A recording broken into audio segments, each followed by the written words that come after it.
எனக்கு சமீபத்தில் பேப்பர்ல ஒரு செய்தி பார்த்தேங்க. பெரம்பலூர்ல கொளத்தூர் என்கின்ற பகுதியில் சுந்தரமூர்த்தி ஐயனார் கோவில்ல ஒரு திமுக காரர் காலையில உண்டியல் எடுத்துட்டு போயிட்டு இருக்கார். மக்கள்லாம் ஓடி போய் பிடிக்கிறாங்க. என்னையா கோயில் உண்டியலை தூக்கிட்டு போறேன். அவர் பேர் துரை வேந்தன். அவர் சொல்லி இல்லைங்க உண்டி என்னோட தாங்க உண்டியல் அப்படிங்கிறார். ஏங்க கோயில் இத்தனை நாளா அறநிலைத்துறை கோயில் நினைச்சு நாங்கெல்லாம் காசு போட்டுட்டு இருக்கோம்.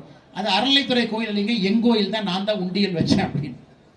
இன்னைக்கு தமிழ்நாடு முழுவதுமே எதற்காக அறநிலைத்துறை தணிக்கைக்கு தன்னை உட்படுத்திக் கொள்வது கிடையாது. அறநிலைத்துறைக்கு தணிக்கை கிடையாதுங்க, அவங்களே அவங்களை தணிக்கை பண்ணிக்குவாங்க.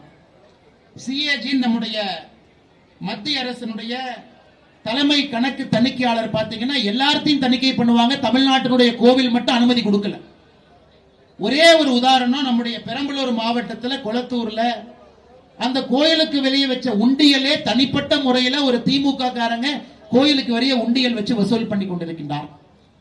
இது ஒன்னே ஒண்ணு மக்கள் பிடிச்சாங்கன்னு எத்தனை கோவில்ல நீங்கள் நானும் போய் காசு போடுறோம், அந்த உண்டியலை யார் உடைக்கிறாங்க, யார் அதை எடுத்து சென்று கொண்டிருக்கின்றார்கள் என்பது நமக்கு தெரியாது. எதற்காக இதையெல்லாம் நான் உங்களுக்கு சொல்லுகின்றேன் என்றால், நாம் இதை உணர்ந்து கொள்ளணுங்க. ஒரு இந்து சொந்தங்களாக எல்லாம் இணைந்து இங்கே நின்று கொண்டிருக்கின்றோம். அரசியல் மாற்றம் வந்தால் மட்டும்தான் இந்த மதத்திற்கும் மதத்தை வழிபடுவர்களுக்கும் சரியான முறையில் பாதுகாப்பு கிடைக்கும் ஐயா.